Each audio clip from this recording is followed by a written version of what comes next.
Hey guys, it's me. I'm going to go over one more thing with ordering scientific notation.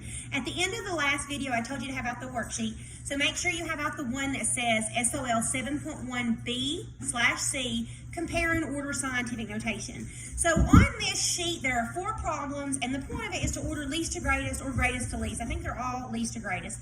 But you want to make sure that you look at the power. The bigger the power, the bigger the number. And this is almost to model a drag and drop type problem.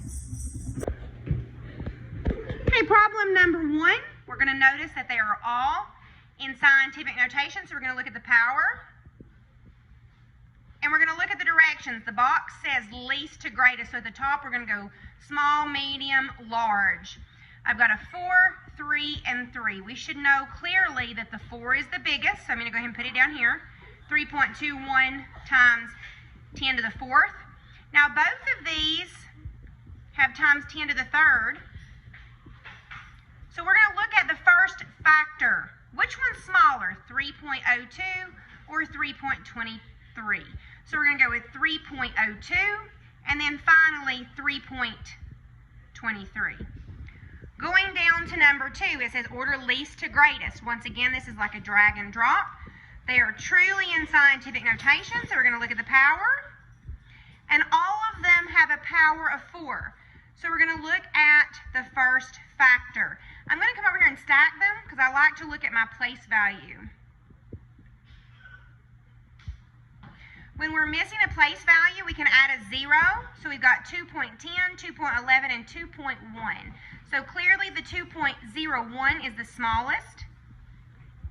And then we have 2.10 or 2.1 and 2.11.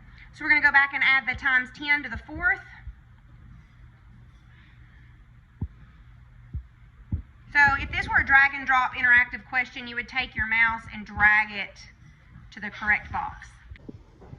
Okay, question number 3 also says least to greatest. We've got scientific notation.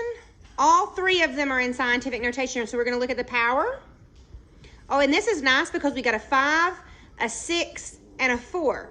So least to greatest should go 4, 5 should go in the middle, and 6 is definitely your small or your largest. So we're going to write this down as 4.2068 times 10 to the 4th.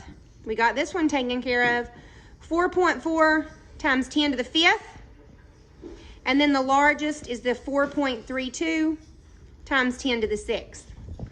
Last question here in this example. These are good questions because they all are negative powers. And I just want to remind you, I can't stress to you enough, that when you're looking at negatives, think about a number line. Negative 1, 2, 3, 4, negative 5. So I've got a negative 4, a negative 3, and a negative 5. When we're talking about least to greatest, the further you are left, the smaller you are. So it should go negative 5, negative 4, negative 3. So this one's the smallest, medium, large. We would drag and drop those to the appropriate box. 1.23 times 10 to the negative 5th. 1.004 times 10 to the negative 4th. And the biggest out of those is the 1.1 times 10 to the negative 3rd.